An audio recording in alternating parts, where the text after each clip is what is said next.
ಯಲಹಂಕದಲ್ಲಿ 85 ಕೋಟಿ ಮೌಲ್ಯದ ಆಸ್ತಿಯ ಅಕ್ರಮ ಒತ್ತುವರಿ ತೆರವುಗೊಳಿಸಿದ ಬಿಬಿಎಂಪಿ.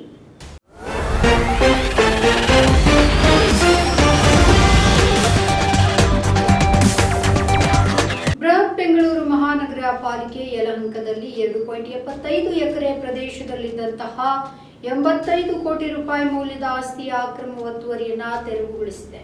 ಕಂದಾಯ ಇಲಾಖೆ ಹಾಗೂ ಪೊಲೀಸರ ಸಹಕಾರದೊಂದಿಗೆ ಬಿಬಿಎಂಪಿ ಮಂಗಳವಾರ ಒತ್ತುವರಿ ತೆರವು ಕಾರ್ಯಾಚರಣೆಯನ್ನ ನಡೆಸಿತು. ಬಿಬಿಎಂಪಿಯ ಹೇಳಿಕೆಯ ಪ್ರಕಾರ ಅತಿಕ್ರಮಣದಾರರು ಒತ್ತುವರಿ ಮಾಡಿಕೊಂಡ ಜಾಗದಲ್ಲಿ ತಾತ್ಕಾಲಿಕ ಶೆಡ್ಗಳನ್ನು ಹಾಕಿಕೊಂಡು ವಾಣಿಜ್ಯ ಸಂಸ್ಥೆಗಳನ್ನು ನಡೆಸ್ತಾ ಇದ್ರು.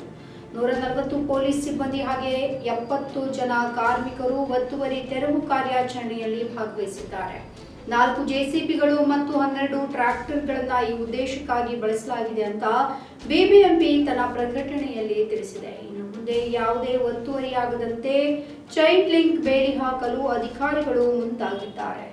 ಹೊರಾಂಗಣ ಜಾಹೀರಾತುಗಳನ್ನು ನಿಷೇಧಿಸುವ 6 ವರ್ಷಗಳ ಹಿಂದಿನ ಬೈಲಾವನ್ನ ಬದಲಿಸಲು ಬಿಬಿಎಂಪಿ ಮುಂದಾಗಿದೆ. ಇದೀಗ ಹೊಸ ಜಾಹೀರಾತು ನೀತಿಯನ್ನ ರಚಿಸುವುದರೊಂದಿಗೆ ಬೆಂಗಳೂರಿನಲ್ಲಿ ವಾಣಿಜ್ಯ ಜಾಹೀರಾತುಗಳು ಪುನರಾವರ್ತನೆಯಾಗಲಿದೆ.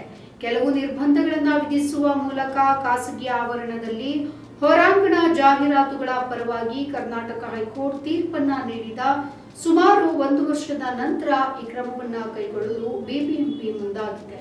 ಹೊಸ ನೀತಿಯ ಪ್ರಕಾರ ಬಿಬಿಎಂಪಿಯು ಹೆಚ್ಚಿನ ಬಿಲ್ಡರ್ಸ್ಗಳಿಗೆ ಜಾಹೀರಾತು ಹಕ್ಕನ್ನು ನೀಡುತ್ತೆ. ರಸ್ತೆ ಅಗಲದ ಆಧಾರದ ಮೇಲೆ ಶುಲ್ಕ ಮತ್ತು ಹೋರ್ಡಿಂಗ್ನ ಗಾತ್ರವನ್ನು ನಿಗದಿಪಡಿಸಲಾಗುತ್ತೆ.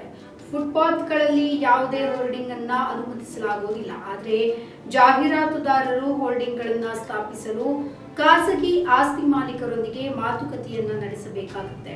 ಹೊಸ ಜಾಹೀರಾತು ನೀತಿಯಿಂದ ಬಿಬಿಎಂಪಿಗೆ ವಾರ್ಷಿಕವಾಗಿ 500 ಕೋಟಿ ರೂಪಾಯಿ ಆದಾಯ ಬರಲಿದೆ ಅಂತ ಹಿರಿಯ ಅಧಿಕಾರಿಗಳು ನಿರೀಕ್ಷಿಸಿದ್ದಾರೆ. ಅಕ್ರಮ ಒತ್ತುವರಿಯ ತೆರವು, ತೆರಿಗೆ ಬಾಕಿ ಉಳಿದುಕೊಂಡವರ ವಿರುದ್ಧ ಕಾರ್ಯಾಚರಣೆಯನ್ನ ಬಿಬಿಎಂಪಿ ಕಳೆದ ಕೆಲವು ದಿನಗಳಿಂದ ಚುರುಕುಗೊಳಿಸಿದೆ. ಇದರೊಂದಿಗೆ ಇದೀಗ ಹೊಸ ಜಾಹೀರಾತು ನೀತಿಯನ್ನ ರೂಪಿಸಲು ಕೂಡ ಮುಂದಾಗಿದೆ. ನಮ್ಮ ಈ ವಿಡಿಯೋ ನಿಮಗೆ ಇಷ್ಟ ಆದಲ್ಲಿ ಲೈಕ್ ಮಾಡಿ, ಶೇರ್ ಮಾಡಿ, ಕಮೆಂಟ್ ಮಾಡಿ ಮತ್ತೆ ಸಬ್ಸ್ಕ್ರೈಬ್ ಮಾಡಿ.